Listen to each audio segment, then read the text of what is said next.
Merci d'être là. Excellence, vous avez la parole. Bien, merci beaucoup, monsieur le journaliste. Je vais faire une introduction brève. J'ai estimé nécessaire, en la date de ce jour, de m'exprimer par devant les médias à la suite d'un événement qui était au départ ordinaire, mais qui est devenu un événement qui a attiré l'attention des compatriotes depuis 2 semaines. C'est la commune de Minembwe. Pendant 2 semaines, on a tout entendu. Et sous les cieux, rarement un sujet a été suscité autant de réactions. En tout cas, pas ces jours-ci. Je pense que l'élection américaine, l'épidémie de Corona-19 ont baissé sur certaines presses. Je ne me suis pas exprimé durant 2 semaines. Ce n'est pas parce que je n'avais pas quoi dire, mais c'est parce que j'ai voulu écouter et observer. Et j'ai voulu voir jusqu'où la race humaine est encore capable de créer, d'inventer des contre-vérités. Mais en même temps, je me dis, il y a un temps pour tout. Il y avait un temps pour me taire et être silencieux, mais il y a un temps pour parler. Il est temps que l'opinion publique congolaise internationale connaisse la vérité. Parce que, dit-on, c'est Jésus qui l'a dit, la vérité a franchi. Donc, si je ne m'exprime pas du tout, les gens vont croire fondamentalement dans le mensonge. Et donc, je suis à vos dispositions de façon libre. Aucune question n'est préparée, aucune question n'est taboue. Et je me tiens à vous pour que vous puissiez poser les questions les plus pertinentes, les plus utiles pour édifier, si vous voulez, l'opinion nationale et internationale. Je vous remercie. Selon certaines sources, il fallait que vous puissiez d'abord déposer votre rapport auprès du président de la République afin de vous prononcer devant la presse. Est-ce que ça a été fait? Merci. Première question. Deuxième. Monsieur le ministre d'État, je ne sais pas, vous avez pris la décision de parler finalement.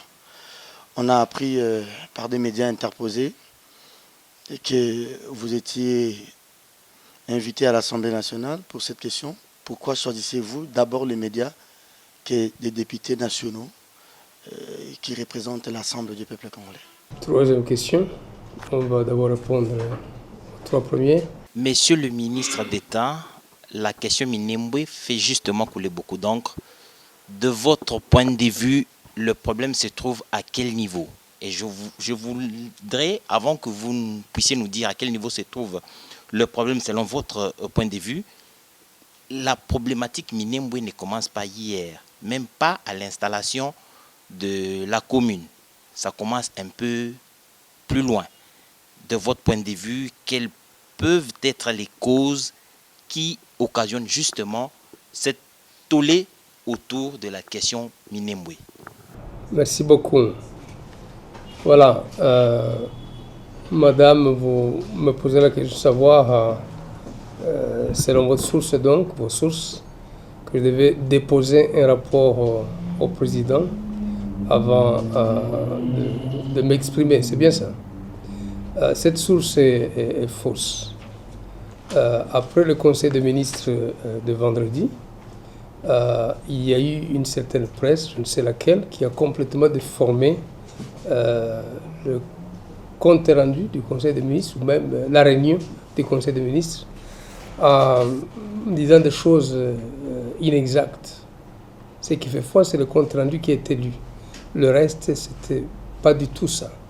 Donc, il ne m'a pas été demandé de déposer un rapport au président avant de m'exprimer, ni de le déposer du tout. Je n'ai pas été sermonné, loin s'en faut. Donc ce que vous avez lu dans ce sens n'est pas vrai. Le Conseil des ministres s'est tenu normalement. Le point était le premier à l'ordre du jour. Le chef de l'État a communiqué sa décision prise à partir de Goma. Il y a eu des interventions, dont la mienne. Il y a eu 4 interventions des membres du Conseil des ministres. Et donc, tout ça, vous n'avez pas dans votre élément. Je n'avais donc pas, si vous voulez, un rapport spécial à déposer. Seulement, je suis ministre du secteur. J'ai rencontré le chef de l'État. Il m'a fait le bénéfice de me recevoir également. Mais c'est dans le cadre, si vous voulez, de mes activités comme ministre de la décentralisation. Bien sûr que cette question a été également évoquée. Mais il n'y avait pas de préalable, comme vous l'entendez, ni un rapport à déposer comme exigence. La deuxième question, c'est que il n'y a pas de... Je ne suis pas encore invité au Parlement. Voyez-vous, je n'ai pas une invitation formelle d'aller au Parlement. Il y a un député qui a déposé une lettre d'interpellation.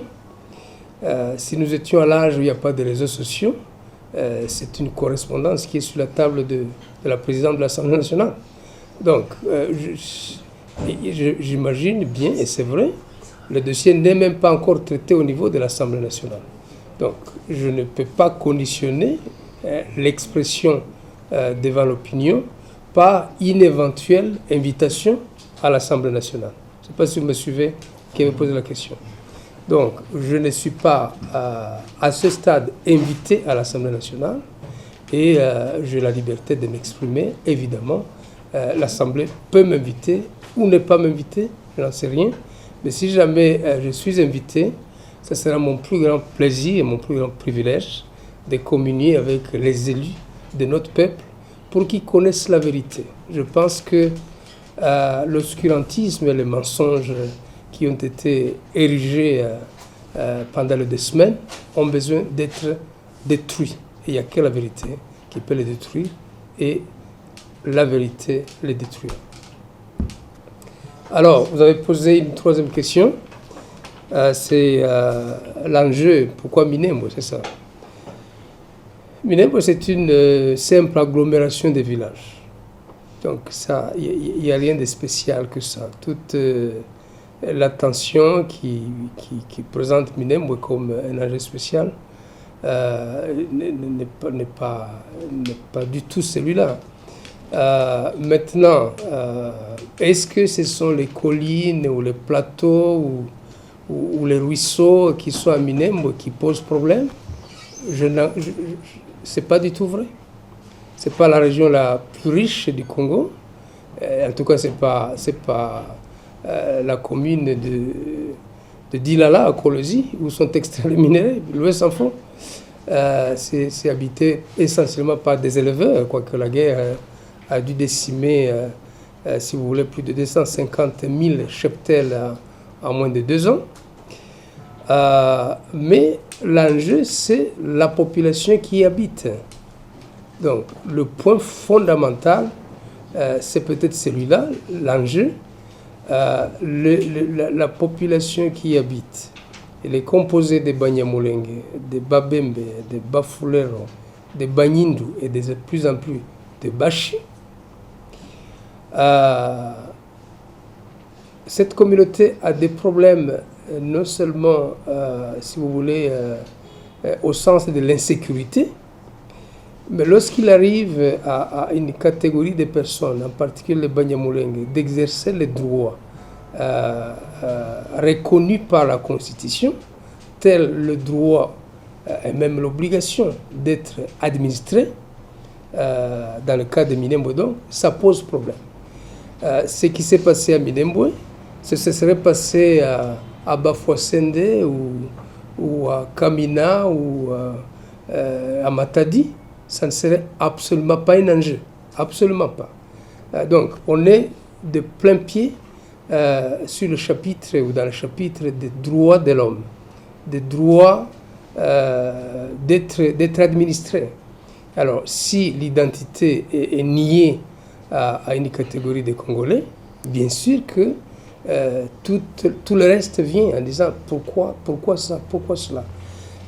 Tenez, lorsque nous étions à Minembwe, je suis parti avec une ordre de mission du Premier ministre sur base d'une décision du gouvernement qui a répondu au souhait de mon collègue de la Défense de l'accompagner dans sa caravane qui devait l'amener de Bunia, Beni, Minembwe et Moliro dans le territoire de Moba. Mais la demande du ministre était très claire, c'était de l'accompagner au niveau du Sud Kivu, donc à Minembwe. Le reste de parcours, il a fait avec d'autres membres de la délégation. Nous avons accompli notre mission parfaitement. La mission sécuritaire. Il y avait des civils, il y avait 10 députés, il y avait des généraux et d'autres officiers. Il y avait le gouverneur de province et, si vous voulez, le ministre de l'Intérieur de la province du Sud Kivu. Donc l'ambiance était complètement bonne pour cette mission. Nous l'avons accompli parfaitement. Ce qui étonne, c'est que ce n'est pas l'objet de la mission principale qui émeut le monde. On devait dire, mais ça fait 3 ans qu'il y a une guerre dans le Haut-Plateau. Quel est le bilan? Comment va la population? Mais ce n'est pas de ça qu'il s'agit. C'est un fait que je vais qualifier de bénin qui s'est produit incidemment lorsque sur place et à marge de la mission principale, des voix se sont élevées pour dire, nuitamment d'ailleurs, assez nuitamment, en marge d'une réunion qui s'est terminée avec l'état-major général avancé, mais aussi avec la société civile le lendemain, pour dire, mais pourquoi est-ce qu'on n'a pas installé plutôt le bourgmestre de la commune? Pour rappel, le bourgmestre de Minembwe, plutôt la commune de Minembwe, est créée en 2013 avec l'ensemble des ETD, les entités territoriales décentralisées, de l'ensemble de toutes les provinces. C'était même avant le découpage, disons, la mise en œuvre du découpage qui est intervenu en 2015. Et en 2015, vous avez la suspension du décret, ce fut un décret du Premier ministre Matata, des décrets, parce qu'il y avait des interrogations, soit sur la viabilité de certaines communes ou villes, soit encore sur le coût, soit encore parce que, et c'est peut-être l'une des raisons les plus plausibles, cette situation de création de villes et de communes avait précédé la mise en œuvre des provinces. Donc, on a attendu 2015, les provinces sont passées à 25 avec la ville de Kinshasa. Et donc, en 2017, le gouvernement, j'ai toute la documentation ici, je vais vous la remettre, le gouvernement a tenu un conseil des ministres et a apprécié le rapport des ministres compétents pour lever la surséance. Et en 2017-18, le premier ministre Tchibala a levé la surséance, a décidé de la levée de la surséance. Et en 2018, on a commencé ce qu'on appelle l'opérationnalisation. Le ministre si vous voulez, de l'Intérieur, le ministre de la Décentralisation ont signé une arrêté interministérielle qui a, si vous voulez, aligné dans chacune des provinces, toutes les provinces, à part Kinshasa, les villes et les communes qui vont être progressivement mises en œuvre. Pas plus tard, d'ailleurs, qu'il y a 2 mois, vous m'aviez suivi, présenter au niveau du gouvernement la question de Lumumba-Ville. C'était créé ces années-là et ça n'a pas créé de problèmes particuliers. Vous ne le savez peut-être pas, le président de la République a nommé les autorités, donc le maire, le bourgmestre. Parmi les personnes nommées, j'ai moi proposé, et le dossier de Lumumba-Ville pour qu'il soit opérationnel, qu'il est présenté, c'est moi-même. au gouvernement, c'est l'un des dossiers qui a accueilli le plus de consensus. Il n'y a jamais eu quelqu'un qui a dit non. Et bien après, nous avons notifié aux intéressés. Donc, ça veut dire que à ce stade, lorsque vous voyez le cheminement de la création de cette commune parmi plus de 500 entités territoriales décentralisées, Roubaix-Roy n'était pas là. Je faisais l'opposition en ce moment-là, en 2013. Je n'étais pas au gouvernement. Je rappelle qu'entre décembre 2006 à décembre 2016, je ne suis pas membre du gouvernement, ni d'aucune institution. Et lorsque le décret lève la surséance, c'est un autre Premier ministre, Tchibala, qui pose des actes dans le sens de ce qu'avait posé le Premier ministre, Matata. Et lorsque vous voyez les décrets des Premiers ministres, c'est ce que l'opinion doit comprendre. Le Premier ministre ne signe pas de décret sans que ce soit des dossiers passés au Conseil des ministres. Donc c'est tout le gouvernement. C'est le gouvernement. Et lorsque les maires de villes ont été nommés et les bourgmestres ont été nommés, vous n'avez pas ma signature non plus, y compris pour le bourgmestre de Minembwe. Et lorsqu'il a été notifié, c'est le gouverneur du Sud Kivu qui a compétence, il a fait. Et pour les villes de Baraka, nous sommes en territoire de Fizi. Uvira, ville d'Uvira, nous sommes en territoire d'Uvira. Et Kamituga, nous sommes en territoire de Monga. Et donc, la commune de Minembwe, le même gouverneur de province a fait pour toutes ces entités-là au Sud Kivu. Et pour finir, celui qui, pendant les séjours, par pure coïncidence, à Minembwe récemment, a installé, si vous voulez, le bourgmestre, comme le gouverneur en avait fait pour les 3 villes avant, c'est le ministre de l'Intérieur de la province, parce que c'est de sa compétence. Donc lorsque nous arrivons, et qu'en marge de notre séjour et d'une belle mission qui devait proclamer la paix, la réconciliation entre communautés, et bien sûr avec des questions d'opérationnalité ou d'opérationnalisation militaire, la question s'invite. Le ministre de l'Intérieur dit, c'est de ma compétence. Je n'ai pas besoin de rentrer à Bukavu pour vous faire un PV que je vais lire dans 2 minutes et le signer avec le bourgmestre. Et il est fait par devant le gouverneur de province du Sud Kivu qui prend la parole, qui dit, oui, c'est une nécessité plus psychologique finalement que légale, parce que j'ai le texte de loi ici, et on le fait, le ministre le fait par devant lui, le gouverneur de province. Voilà toute l'histoire. Donc l'enjeu, je me dis, c'est que par coïncidence, je me suis retrouvé à Minembwe. Si c'était un ministre de la décentralisation qui n'est pas de ma communauté, de la communauté Banyamulenge, certainement, ça serait passé comme un fait divers, absolument. Si le gouverneur de province et le ministre de l'Intérieur n'avaient pas été dans cette délégation, n'est-ce pas, ça ne pouvait jamais s'opérer parce que ce n'est pas de la compétence nationale.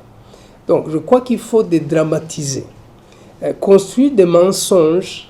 On va parler des questions de limites certainement, vous avez des questions sur ça, en fabriquant des contre-vérités.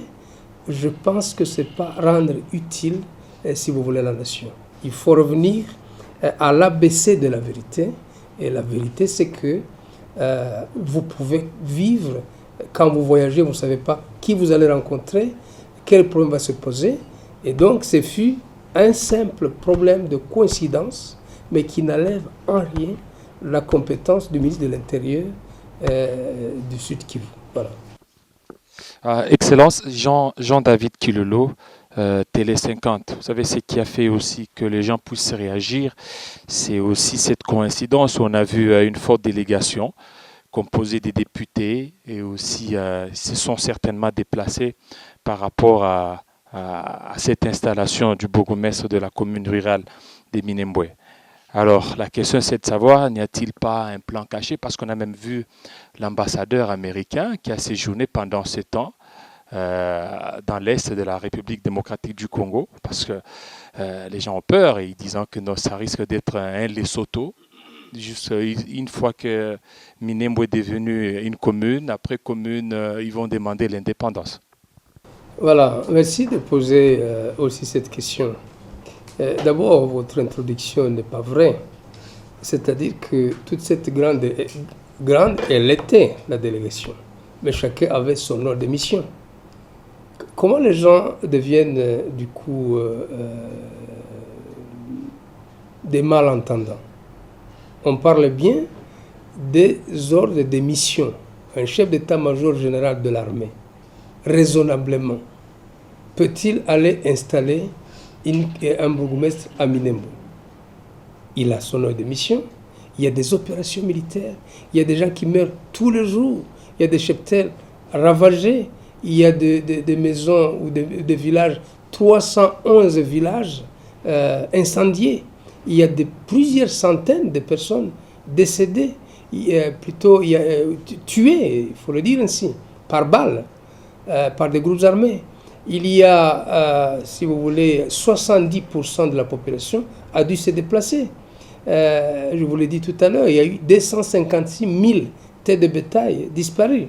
Donc un chef d'état-major général, quand il sera dans cette région, il n'y va pas pour aller, comment dirais-je, installer un bourgmestre. Le ministre de la Défense, qu'est-ce qu'il a fait? Le ministre de la décentralisation et des réformes institutionnelles. Comment est-ce qu'on peut le réduire, même s'il est de la communauté, du lieu de la mission, où il y a des problèmes de sécurité? Comment est-ce que, du coup, les gens deviennent aveugles et disent il peut être parti, ou il est parti, pour installer les députés? Ils avaient des ordres de mission. C'est proposé par l'Assemblée, et c'est signé par l'Assemblée, pour accompagner le ministre de la Défense. Donc, la manipulation a commencé par là. Et on a beaucoup joué à la perception. On dit, parce qu'il y a eu beaucoup de gens, alors Robert Roy a amené tous ces gens pour aller installer un bourgmestre. Mais quelle folie! Ce n'est pas simplement rationnel. Donc, chacun est parti conformément à son ordre de mission. La mission était de sécurité et de paix, et de réconciliation, un message de réconciliation, absolument pas de l'installation. Deuxième chose, pourquoi vous niez à la compétence du gouverneur, au gouverneur, la compétence de poser des actes dans sa province? Le ministre de l'Intérieur, il y a une vidéo, il s'est exprimé. Il vous dit, c'est de ma compétence. J'ai trouvé un problème sur le terrain, je l'ai réglé. Est-ce qu'il est dit que quand un ministre de l'Intérieur, un gouverneur, va dans les limites de sa province et qu'il trouve une question, il ne peut pas la résoudre? En quoi il serait leader alors? Alors, troisième question, vous parlez bien de l'ambassadeur américain. Mais c'est quand même gravissime. L'ambassadeur américain, peu avant d'aller dans le nord et le sud Kivu, venait de faire l'Équateur. Il a fait une semaine pratiquement dans 4 localités de la province de l'Équateur. Pourquoi? Parce qu'ils doivent, c'est l'USAID, l'agence de développement américaine, ils donnent des millions de dollars par an. Et donc, visiter des problèmes de population pour des problèmes humanitaires et apporter des solutions, et même des problèmes de développement, c'est tous les lots des ambassadeurs, ils les font. Alors, pourquoi lorsqu'il va au Kivu, et particulièrement à Minembwe, ça pose problème? C'est ce qui me choque. Parce que dans un temps voisin, il venait d'une partie de l'Ouest, l'Équateur. Et même dans son voyage, avant d'arriver au Sud Kivu, il a été dans d'autres localités du Nord Kivu. Lorsqu'il a fini à Minembwe, il a été dans d'autres localités et du Sud Kivu et du Nord Kivu, au point que le président l'a trouvé là-bas. Alors, cette fabulation, cette création de dire, parce qu'un ambassadeur américain arrive à Minembwe, alors il y a un agenda caché, il y a une balkanisation. Pourquoi on ne parle pas de balkanisation à l'Équateur? Pourquoi on ne parle pas de balkanisation partout où il a été, y compris dans le Nord et dans le Sud Kivu? Donc je pense que les auteurs de ces mensonges agissent savamment.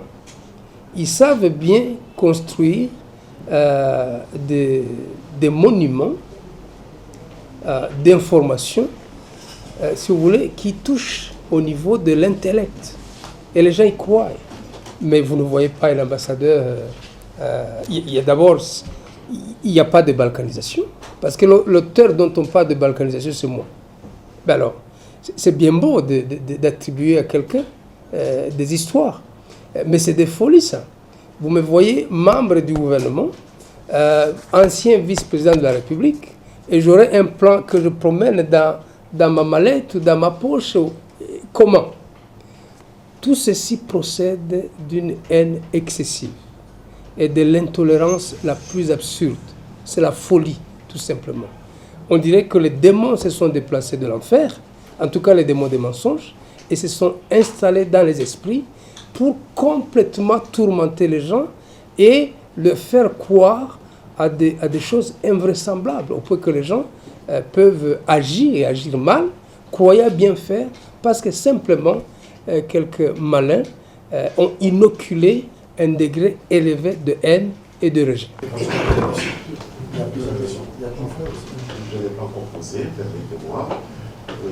Monsieur le ministre d'État, je reste encore sur ma soif parce que nous avons appris de la bouche du président de la République qu'il n'était pas informé de cette situation.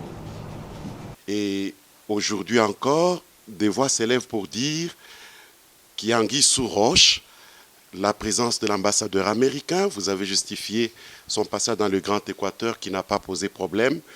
Mais quant à Minembwe, ça semblait être très prononcé, qu'il a même été entendu au niveau de la présidence de la République selon nos informations. Est-ce que nous pouvons penser qu'une crise s'installe déjà au moment où le président de la République voudrait tout simplement annuler tout ce qui a été fait à Minembwe en votre présence dernièrement? Excellence. Mais merci de revenir sur ça. Je pense que vous me rendez un très bon service en disant des choses crûment telles qu'elles se sont racontées pendant les 2 semaines. Voilà, je ne peux pas me permettre de commenter les propos ni la décision du président. Je suis membre du gouvernement, j'ai donc l'obligation de réserve. Et dans tous les cas, il a décidé. Et donc sa décision est là et dans toute sa validité. Maintenant, ce que j'ai à dire, c'est que ma mission n'était pas inconnue. Ma mission vient du Conseil des ministres. Mais ma mission n'avait pas pour objet d'installer un bourgmestre. Il est honteux, même honteux, de penser qu'un ministre national ignorerait ses compétences. Écoutez-moi très bien.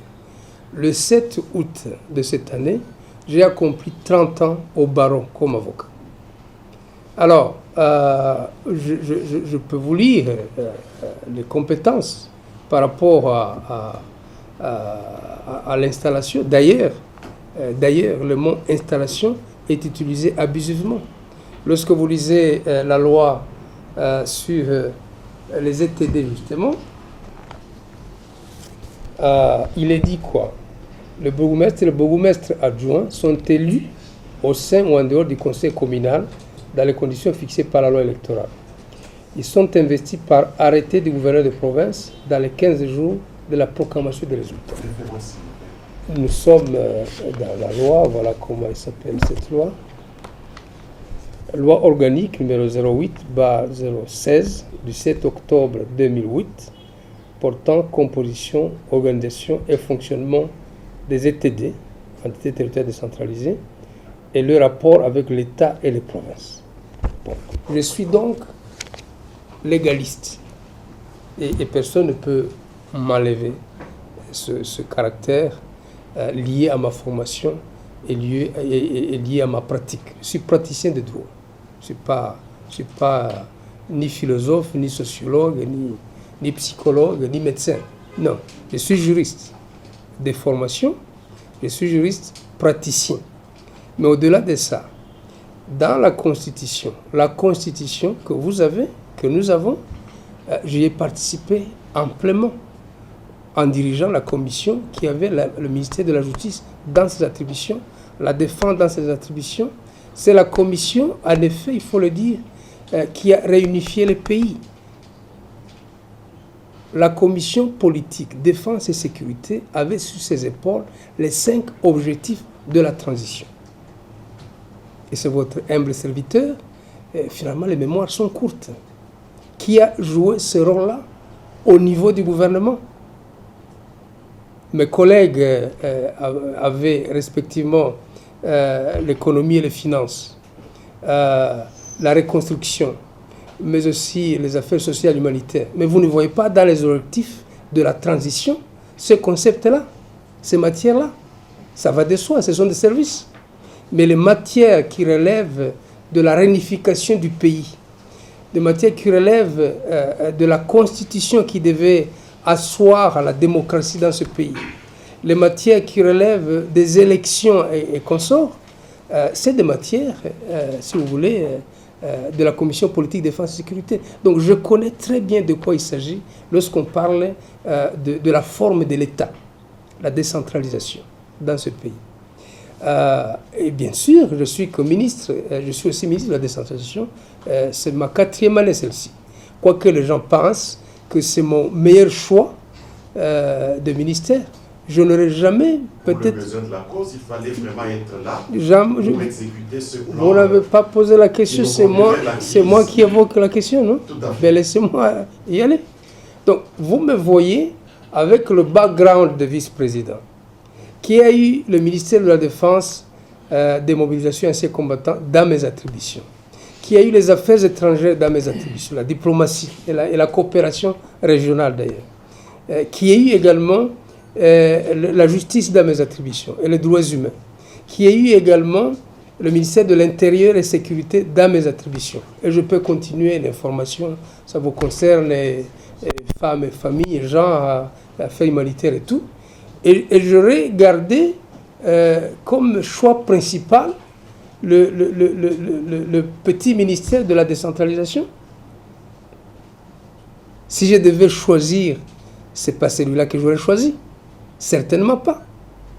J'ai une nette passion pour la justice, c'est connu, je ne le cache pas. Je serai ministre de la Justice, que je serai comblé de par...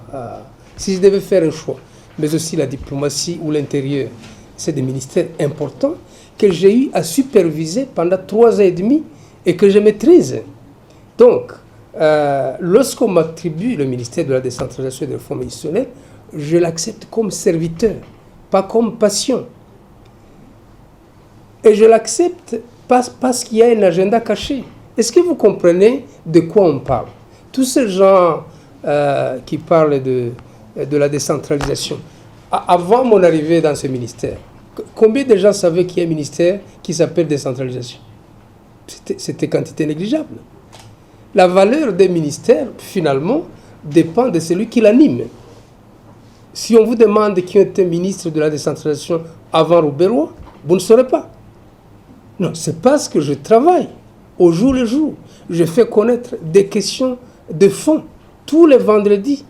Interroger les membres du gouvernement. Quasiment tous les vendredis, je suis là avec la Constitution pour appeler au Conseil des ministres la nécessité d'aller à fond dans la décentralisation parce que le développement du pays en dépend. C'est connu, c'est pas caché. Donc, je reviens sur votre question pour dire l'ambassadeur américain, il n'est certainement pas parfait, mais n'est pas allé à Minembwe en fonction, si vous voulez, de la commune de Minembwe. C'est abject de coller à quelqu'un. D'abord, il est allé 2 jours après nous. Alors, il serait allé faire quoi? Célébrer quoi? Voici ce que dit ce texte ici. Le texte ne parle même pas de l'installation. Le texte parle de l'investiture. Et là, c'est dans l'hypothèse où il y a eu élection. Mais ça s'arrête à l'acte posé par le gouverneur de province. Et dans le cas d'espèce, parce qu'il n'y a pas encore eu élection, c'est que les gouverneurs font pour les maires ou les bourgmestres, c'est des lettres Or, le bourgmestre de Minembwe a la lettre du gouverneur de province, donc l'investiture, depuis 2 ans. Depuis 2 ans. Donc il fonctionne à 100% et à part entière comme bourgmestre.